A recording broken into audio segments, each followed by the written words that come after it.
오늘 우리가 다 읽지 않았는데요. 오늘은 마가복음 2장 지난주에 이어 13절부터 마지막 절까지 마가복음 2장 전체를 살펴보려고 합니다. 세 가지 이야기가 있습니다. 먼저는 세리 레위를 부르시는, 이 레위는 마태 동일 인물이거든요. 세리 마태를 부르시는 장면, 오늘 읽었던 금식에 관해서 가르치시는 장면, 그리고 마지막에 있는 안식일에 관해서 가르치시는 예수님의 세 가지 이야기가 서로 다른 이야기이지만 같은 내용을 우리에게 가르쳐 주시고 있어서 살펴보려고 합니다. 그 내용은 예수님이 우리의 새로운 방법이시고, 예수님이 우리의 삶의 유일한 생명의 내용이시고, 예수님이 우리의 삶에 가야 할 길이심을 보여주시는 그런 내용인데요. 13절이 이렇게 오늘 본문을 시작하고 있습니다. 예수께서 다시 바닷가로 나가셨다. 무리가 모두 예수께로 나아오니 그가 그들을 가르치셨다. 지난주 우리는 무리에 대해 살펴봤었습니다. 신약성경에서 복음서에서 무리라고 하면 예수님이 가시는 십자가에 대한 관심보다는 예수님을 통해서 내 필요를 채우고 싶어서 예수님 주변에 많이 있었던 사람들을 무리라고 지칭했습니다. 그래서 그 무리들은 정작 예수님이 십자가 달리실 때는 아무도 예수님 주변에 없었죠. 다 도망갔습니다. 십자가는 싫고 예수님을 통해서 내 병 낫고 싶고 내가 좀 잘 살았으면 좋겠다는 그런 마음, 나 중심으로 내 필요를 채우기 위해 주님을 대했던 사람들이 무리들입니다. 예수님은 그거 다 아시거든요. 어떤 마음으로 나왔는지. 근데 예수님이요, 쫓아내지 않으세요. 너희는 왜 너희 중심적으로 나를 따라오냐? 왜 십자가를 따라가지 않느냐? 말씀하지 않으시고 오늘 어떻게 하시죠? 가르치십니다. 그 무리들을 가르치세요. 저는 야고보서 1장 5절 말씀 참 좋아하는데요. 제가 읽어드릴게요. 여러분 가운데 누구든지 지혜가 부족하거든 모든 사람에게 아낌없이 주시고 나무라지 않으시는 하나님께 구하십시오. 그리하면 받을 것입니다. 우리 주님은요, 나무라지 않으세요. 우리가 구하면 우리에게 주십니다. 가르쳐 주십니다. 저를 포함한 우리 모두가 무리와 같지 않습니까? 오늘 예배당에 나올 때도 우리는 주님 나라에 관심을 두기보다는 늘 내 필요가 먼저잖아요. 하나님, 저 이거 필요한데요. 좀 도와주세요. 저 이거 어려운데요. 저 좀 어떻게 해주세요. 우리는 무리인데 주님은 우리를 쫓아내지 않으시고요. 가르쳐 주세요. 후히 주시고 꾸짖지 않으세요. 너 신앙생활을 그렇게 오래 했는데 아직도 그거 모르냐?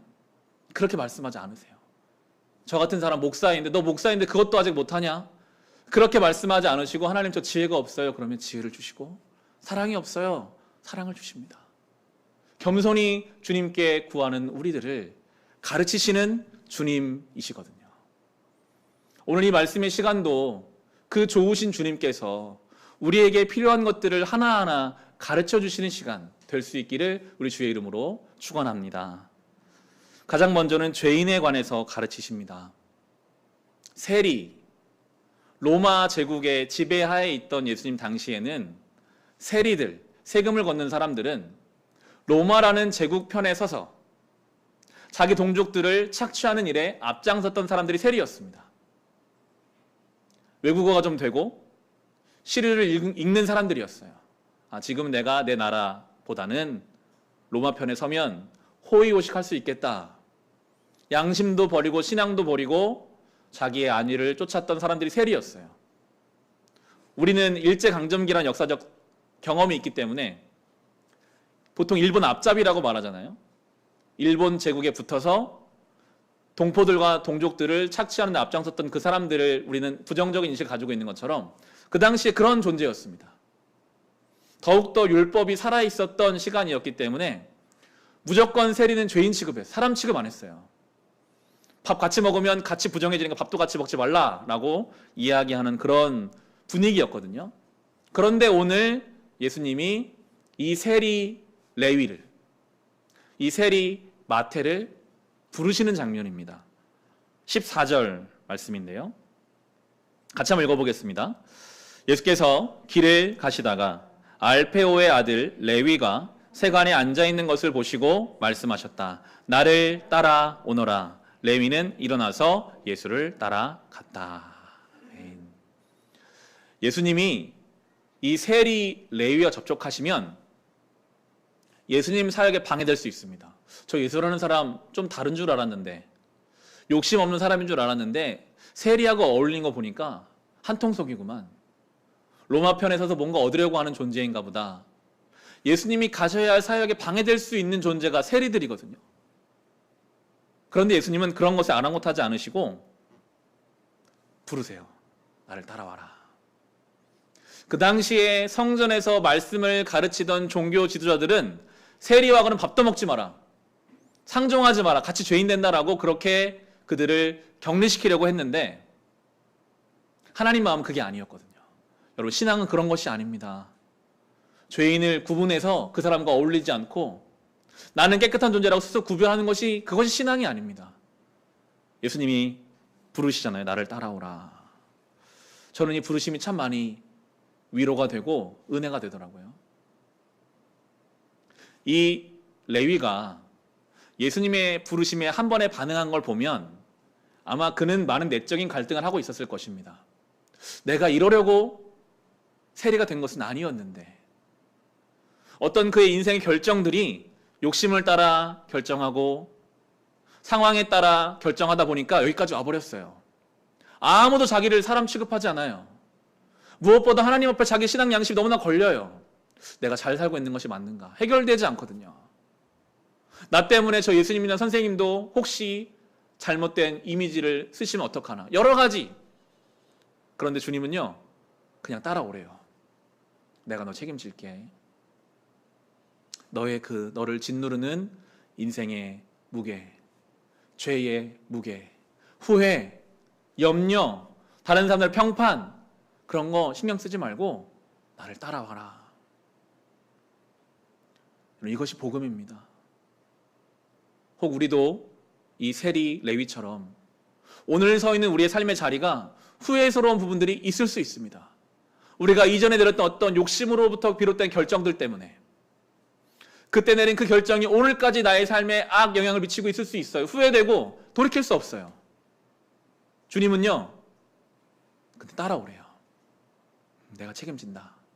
나를 따라와라. 우리 주님 그런 분이시거든요. 그 당시에 세리를 향한 안 좋은 시선들이 있었습니다. 여러분, 사람들을 너무 신경 쓰지 마십시오. 주님이 괜찮다고 하시니까요. 주님이 그 값을 치르기 위해서 죽으셨으니까요. 17절인데요. 우리 같이 한번 읽어보겠습니다. 예수께서 그 말을 들으시고 그들에게 말씀하셨다.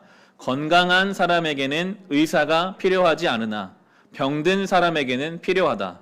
나는 의인을 부르러 온 것이 아니라 죄인을 부르러 왔다. 흠결없고 거룩한 사람들만 내가 만나겠다, 그렇게 말씀하지 않으세요. 저 세리처럼 욕심으로 내린 결정, 그것으로 인해 생긴 갈등들, 돌이킬 수 없는 후회, 정말 그 죄의 무게가 그 인생을 짓누르고 있는 그를 위해 오셨대요. 레위야, 내가 너를 위해서 왔어. 결국 이 레위, 이 마태는 이 시간부로 예수님의 제자가 되고 신약 성경의 첫 번째 책인 마태복음을 저술하게 되죠. 죄인 중에 죄인이라고 볼 수 있는, 내 욕심 때문에 나라도 신앙도 다 팔아 넘겼던 그런 인생도 주님이 오셔서 그를 위해 죽으셨고 그를 부르셨기 때문에 그가 복음의 통로가 돼요. 여러분의 삶의 어떤 지점이 나는 이거는 하나님도 나를 용서하지 못하실 거야 하는 부분이 있습니까? 그것은 큰 착각입니다. 우리 어떤 죄도 하나님의 은혜 앞에서는 아무것도 아니거든요. 주님이 너무나 큰 값을 치르셨거든요. 그것을 경험하고 오늘 나의 영혼에 이 주님의 부르심이 들려오는 인생은 이 제자처럼 우리도 복음의 통로가 되어 하나님 나라의 귀한 사명자로 사용되게 될 것입니다. 이게 예수께서 가르치신 첫 번째 가르침이었고요. 두 번째는 오늘 우리가 함께 읽었던 금식에 관한 가르침이었습니다. 그 당시에 소위 경건하다라고 말하는 사람들은 일주일에 한 번 혹은 두 번 정도 금식을 하며 신앙을 지켜갔어요. 세례 요한의 제자들도, 바리새파 제자들도 그랬다고 합니다. 그런데 예수님의 제자들이 금식하지 않는 것을 보고 그렇게 묻거든요. 18절 말씀입니다. 우리 18절 같이 읽어보겠습니다. 요한의 제자들과 바리새파 사람들은 금식하고 있었다.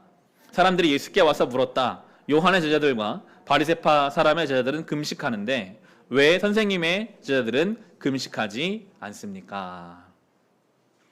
금식하는 이유는 금식이 목적이 아니잖아요. 금식함으로 하나님께 더 잘 나아가려는 목적입니다. 금식함으로 뭔가 몸에 힘을 빼고 경건하게 주님께 나아가려고 하는 목적입니다. 그런데 이미 예수님이 하나님의 본체시고 하나님의 아들이신 예수님 옆에 계시잖아요. 그러니까 금식을 하지 않아도 주님과 함께 교제할 수 있거든요. 나중에 주님이 그들 곁을 떠나시면 그때 금식할 때가 올 거거든요. 그래서 주님이 그렇게 가르치세요. 19절 20절 말씀도 같이 한번 읽어보겠습니다. 예수께서 그들에게 말씀하셨다. 혼인잔치에 온 손님들이 신랑과 함께 있는 동안에 금식할 수 있느냐? 신랑을 자기들 곁에 두고 있는 동안에는 금식할 수 없다. 그러나 신랑을 빼앗길 날이 올 터인데 그날에는 그들이 금식할 것이다. 예수님께서는 금식이 목적이 되어버린 그 당시의 신앙에 관해서 질문하고 계십니다. 너희들은 금식하는 것이 목적이냐? 아니면 하나님을 섬기는 것이 목적이냐? 하나님 앞에서 참된 금식을 하는 사람이 하나님 앞에 서면요, 먼저 나를 발견하게 되거든요. 나의 죄, 나의 욕심, 나의 믿음 없음. 그런데 그런 나를 자녀 삼아주시는 하나님의 사랑. 그걸 경험하고 나면 다른 사람을 볼 때에는 비판과 정죄가 나올 수가 없어요. 나 같은 자를 용서하신 하나님의 그 사랑 때문에 누군가를 바라볼 때 감사하는 마음을 바라보게 되는 것이거든요. 그게 신앙의 길인데, 지금 이 사람들은 나는 일주일에 2번 금식하는데 저 금식하지 않는 거룩하지 않은 사람, 한 번 금식하는 사람은 내가 더 낫다. 신앙이 자기 만족의 도구가 되고 있습니다. 혹 여러분이 여러분 주변 사람들을 보실 때 자꾸만 정죄하는 마음으로, 판단하는 마음으로 보게 되신다면 우리의 신앙을 점검해 볼 때입니다. 하나님 앞에 제대로 서면요, 다른 사람을 비판할 수가 없어요. 내가 은혜 받은 죄인이잖아요. 용서받은 죄인이니까요. 예수께서는 그걸 안타깝게 여기시고 형식이 아닌 신앙의 내용이 중요하다는 것을 이 새 포도주와 새 가죽부대 비유로 설명해 주십니다. 22절 말씀 같이 한번 읽어보겠습니다. 또 새 포도주를 낡은 가죽부대에 담는 사람은 없다. 그렇게 하면 포도주가 가죽부대를 터뜨려서 포도주도 가죽부대도 다 버리게 된다. 새 포도주는 새 가죽부대에 담아야 한다.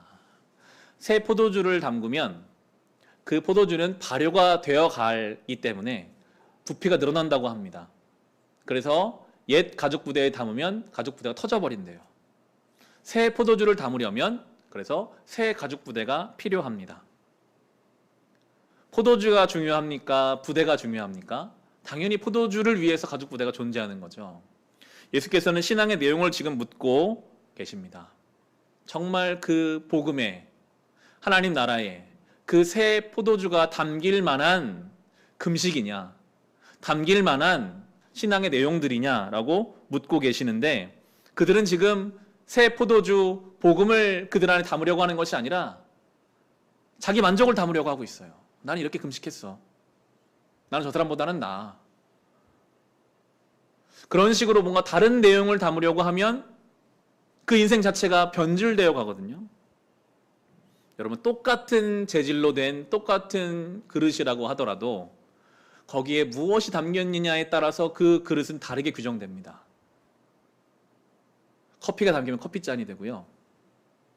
보석이 담기면 보석함이 되지만 오물이 담기면 오물통이 되어버립니다. 무엇이 담겨 있는가가 중요해요. 아무리 금식하고 아무리 겉으로 보기에는 경건해 보여도 그 안에 담긴 것, 자기 만족을 향한 교만과 욕심이라면 죄인일 뿐인 것이고, 겉으로는 별것 아닌 것처럼 보여도 그 안에 보물과도 같은 예수 그리스도의 새 포도주가 담겨 있는 인생은 거룩한 새 가족 부대인 것입니다. 예수께서는 계속 그 내용과 본질을 묻고 계시거든요. 같은 선상에서 안식일에 관한 내용도 마찬가지 내용입니다. 안식일에 예수님의 제자들이 보리 이삭을, 밀 이삭을 잘라내는 그런 내용이 나오거든요. 23절, 24절 말씀 같이 읽어보겠습니다. 안식일에 예수께서 밀밭 사이로 지나가시게 되었다. 제자들이 길을 내면서 밀 이삭을 자르기 시작하였다. 바리새파 사람이 예수께 말하였다. 보십시오. 어찌하여 이 사람들은 안식일에 해서는 안 되는 일을 합니까?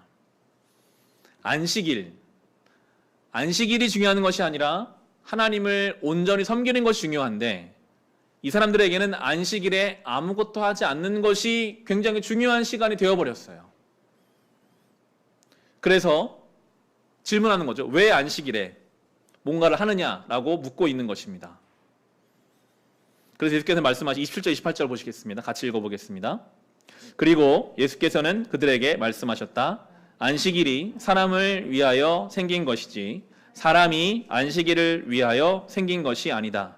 그러므로 인자는 또한 안식일에도 주인이다. 무엇이 중요한가? 무엇이 먼저인가를 예수님 계속 묻고 계세요.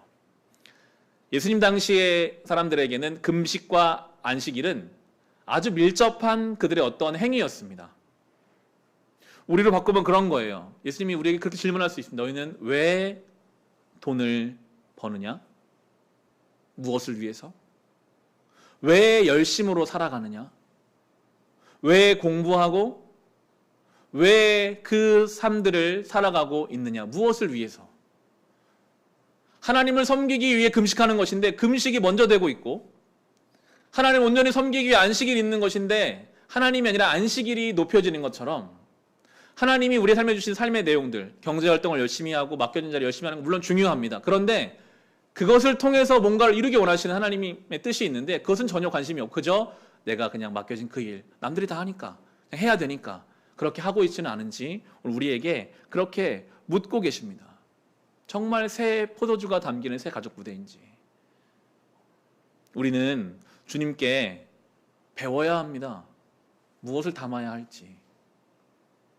무엇이 우리의 삶의 중요한 우선순위인지. 주중에 출애굽기를 묵상하면서 이 마치 새 포도주를 담은 새 가족 부대처럼 온전한 신앙의 내용으로 그 신앙의 삶을 살았던 한 사람을 우리가 볼 수 있었습니다. 요셉인데요. 출애굽기에는 요셉이 나올 수가 없는 사람인데 짧게 한 구절 이렇게 언급되거든요.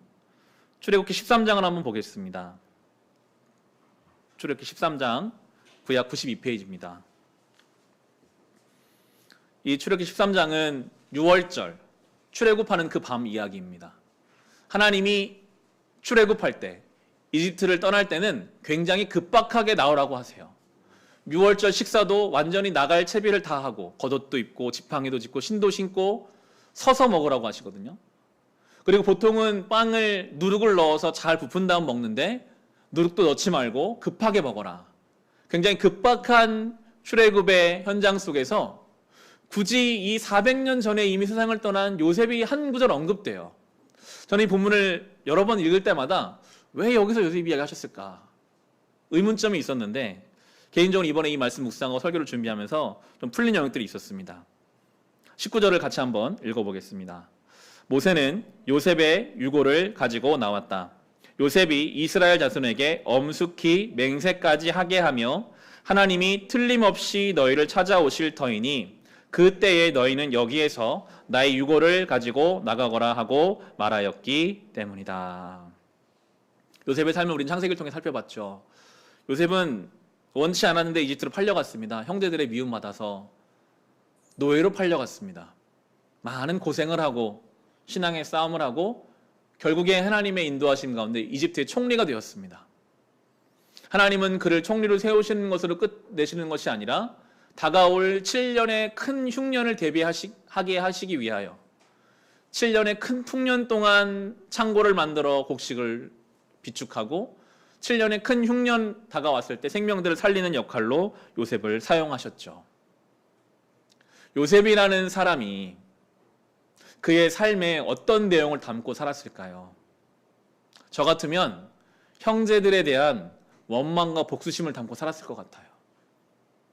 내가 잘 돼서 보란듯이 형제들 나를 보여주리라. 형제들이 혹시 곡식을 꾸러오면 내가 복수하리라. 내가 그렇게 하려면 높아져야 되고 잘 돼야 하는, 세상적으로 사회적으로 성공하리라. 이런 것들을 그에게 만약에 담아두고 살았다면 그는 우리가 아는 요셉이 되지 못했을 것입니다. 그에게는 이 요셉의 유언과도 같은 하나님 반드시 우리를 다시 그 땅으로 보내실 거다. 나도 그때 내 유골이라도 가지고 가라. 그의 시선은요, 늘 하나님의 약속의 성취를 향하고 있었어요. 그랬기 때문에 보디발의 아내가 유혹할 때에도 청년의 정욕을 따라 선택하는 것이 아니라 하나님 나라를 바라보는 그 관점으로 그 자리에서 유혹을 이기고, 그렇기 때문에 형제들이, 내 원수하던 형제들이 나에게 와서 곡식을 끌어왔을 때에도 미움으로 대하는 것이 아니라 그 하나님 나라 성취를 바라보는 사람이었기 때문에 그들을 품어줄 수 있었던 것이죠. 이미 요셉은 알고 있었습니다. 물리적으로 가나안 땅에 가는 것이 하나님의 뜻이 아니라 영적으로 수많은 갈림길 앞에서 하나님 나라로 가는 자로서 결정하고 살아가는 것이 하나님 원하시는 것이라는 그를 알았기 때문에 그의 유골은 이집트에 묻혔지만 그는 이미 가나안 땅에 가는 사람과 마찬가지였거든요. 그래서 하나님은 출애굽 여정을 시작하는 그 이스라엘 백성들로 하여금 요셉처럼 앞으로 수많은 갈림길이 올 텐데 그때 하나님 나라를 바라보면서 오늘을 결정하라. 우리에게 똑같이 말씀하세요. 저와 여러분이 어떻게 유혹을 이길 수 있을까요? 그 문제가 아니라 우리가 궁극적으로 가고자 하는 그곳, 하나님 나라, 하나님의 그 뜻의 성취를 바라보면서 오늘을 살아가면 온전히 결정할 수 있거든요. 여러분 분명하잖아요. 여러분이 교회를 목적지로 정하셔야 집에서 나와서 왼쪽으로 할지 오른쪽으로 할지가 나옵니다. 헷갈릴 필요가 없거든요. 그런데 가야 할 곳이 불분명하기 때문에 우리는 늘 흔들릴 수밖에 없는 것입니다. 요셉은 그런 사람이었습니다. 근데 우리에게는 좀 추상적이잖아요. 하나님 나라를 바라본다. 보이지가 않는데 당장 내일 다시 시작될 우리의 일정들, 그것이 더 현실적이고, 하나님 나라는 추상적인데 우리가 어떻게 하나님 나라를 바라보며 갈림길을 결정할 수 있을까? 이어지는 21절, 22절이 우리에게 좋은 해결책이 되고 있습니다. 같이 읽어보겠습니다. 주님께서는 그들이 밤낮으로 행군할 수 있도록 낮에는 구름 기둥으로 앞서 가시며 길을 인도하시고 밤에는 불기둥으로 앞길을 비추어 주셨다. 낮에는 구름 기둥, 밤에는 불기둥이 그 백성 앞을 떠나지 않았다. 아멘. 이스라엘 백성은 의심 많고 잘 변하고 원망과 불평 잘하는 사람들이거든요. 그런데 어떻게 그들이 한 번도 가보지 않은 가나안 땅을 향해 당당하게 나올 수 있었을까? 이 구름기둥 불기둥 때문입니다. 눈에 보이잖아요. 하나님이 나와 함께 하시는 게 보이니까 갈 수 있었어요. 저와 여러분이 내가 정말 새 포도주 되시는 예수님을 내 안에 담고 살아야지 라는 결단으로, 내가 이 땅에서 내가 정한 어떤 목적이 아니라 잘 모르지만 그래도 하나님 오라는 곳으로 내가 가야지라는 그런 마음으로 그렇게 살아가려고 하면 저와 여러분의 삶을 성령께서 구름기둥, 불기둥처럼 우리를 인도해 주십니다. 우리는 그걸 경험하는 사람들이거든요. 출애굽한 백성이 출애굽하고 나서 그들을 기다리고 있는 것은 무엇이었을까요? 낮에는 뜨거운 해가 비치는, 밤에는 너무나 춥고 어두운 일교차가 큰 기후였거든요. 요셉이 하나님 원하시는 길을 살려고 했지만 수많은 유혹과 어려움이 있었어요. 우리가 오늘 예배를 통해 결단하고 다시 저 문 밖을 나가 살아가려고 하면요, 태평하고 평탄한 길이 아니라 낮에는 뜨겁게 우리를 태양처럼 비추는, 우리를 지치게 하는 일들도 있고요, 추운 밤처럼 우리를 마음을 차갑게 하고 염려하게 하고 외롭게 하고 깜깜해서 어디로 갈지 모르게 하는 헤매임이 우리에게 기다릴 수도 있어요. 그런데 그럼에도 우리가 그 일을 가려고 하면 낮에는 구름 기둥으로 그 해를 가려주실 것이고요, 밤에는 불기둥으로 우리 염려와 그 차가운 마음에 온기를 더해 주실 것이고요. 갈 바를 몰라 알지 못하는 우리의 갈 길을 빛 가운데 비추어 주실 것입니다. 그게 성도의 삶이거든요. 그것이 구름기둥, 불기둥으로 보호하시는 하나님. 또 한 가지 중요한 원칙이 있는데 하나님의 인도하심 받으려면요. 구름기둥, 불기둥이 갈 때 따라가고 멈출 때 멈춰야 돼요. 나는 가고 싶은데 주님이 멈추라고 하시면 멈출 수 있어야 돼요. 나는 멈추고 싶은데 주님이 가라 하시면 한 발을 뗄 수 있어야 합니다. 그것이 또한 새 포도주를 담고 있는 새 가죽부대 우리의 삶이 되는 것입니다. 오늘 예수께서는 우리에게 질문하십니다. 무엇이 정말 우리의 삶의 중요한 삶의 내용으로 담겨지고 있는가? 무엇을 위해서 살아가고 무엇 때문에 염려하고 무엇 때문에 기뻐하고 있는가? 결국 성경의 결론은 사랑입니다. 우리가 담아야 할 새 포도주는 사랑입니다. 예수님의 그 사랑. 우리가 이루어야 하고 우리가 결정을 내려야 할 모든 기준은 하나님을 사랑하고 나에게 사랑하는 것이거든요. 요한일서 4장을 살펴보므로 이제 결론을 내고자 합니다. 요한일서 4장 신약성경 373면에 있습니다. 7절에서 12절 말씀입니다. 사랑의 사도 요한이 예수님 옆에서 많은 사랑을 받았던 그가 이제 성령의 감동 안에서 우리가 가져야 할 사랑을 이렇게 설명해주고 있어요. 요한일서 4장 7절에서 12절의 말씀, 우리 안에 담겨야 할 내용으로 믿고 우리 같이 한번 읽어보겠습니다. 사랑하는 여러분, 서로 사랑합시다. 사랑은 하나님에게서 난 것입니다. 사랑하는 사람은 다 하나님에게서 났고 하나님을 압니다. 사랑하지 않는 사람은 하나님을 알지 못합니다. 하나님은 사랑이시기 때문입니다. 하나님의 사랑이 우리에게 이렇게 드러났으니 곧 하나님이 자기 외아들을 세상에 보내주셔서 우리로 하여금 그로 말미암아 살게 해주신 것입니다. 사랑은 이 사실에 있으니 곧 우리가 하나님을 사랑하는 것이 아니라 하나님이 우리를 사랑하셔서 자기 아들을 보내어 우리의 죄를 위하여 화목 제물이 되게 하신 것입니다. 사랑하는 여러분, 하나님께서 이렇게까지 우리를 사랑하셨으니 우리도 서로 사랑해야 합니다.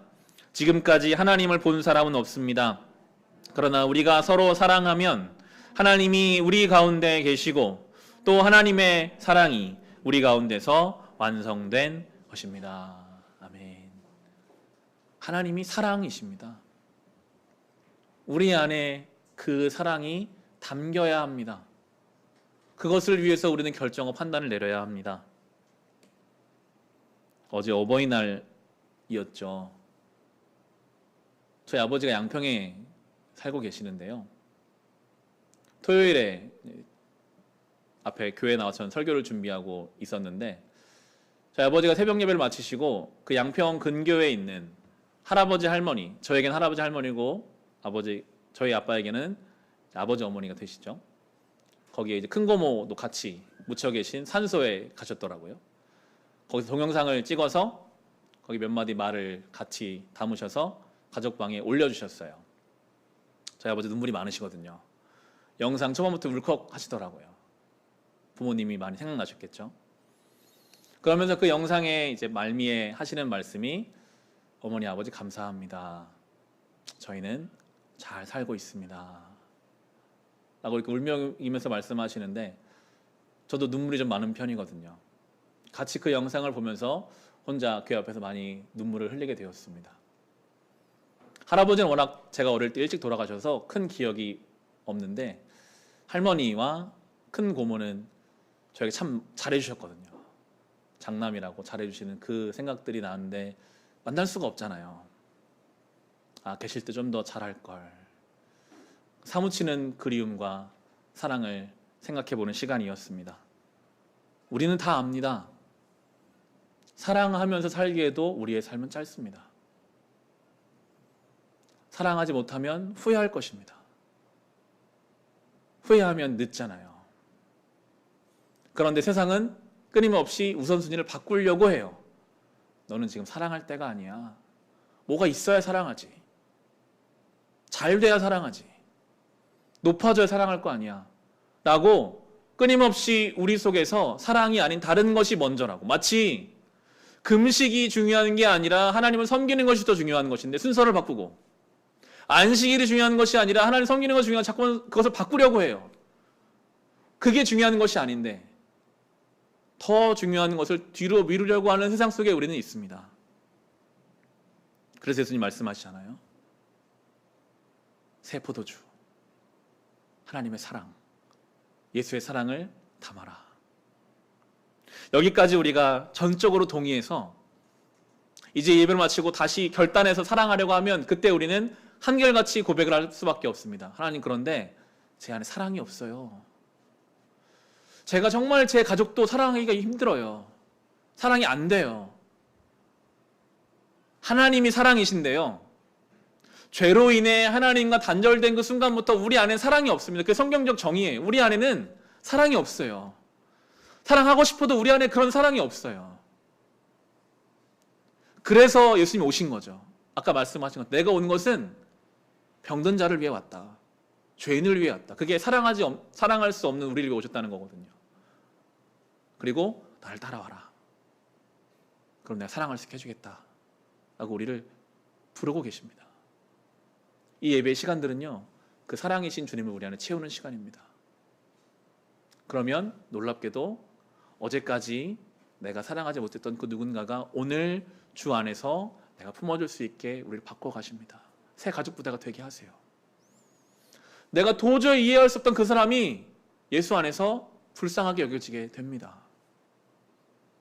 사랑이 우리 안에 생겨지는 것을, 새 가족 부대가 되는 것을 우리는 경험하게 될 것입니다. 우리와 우리의 가정과 우리의 교회가 새 포도주 되시는 사랑이신 주님을 잘 담아내는 새 가족 부대가 될 수 있기를 주의 이름으로 축원합니다. 이 시간 주신 말씀으로 개인의 기도 제목으로 우리 같이 기도하시겠습니다.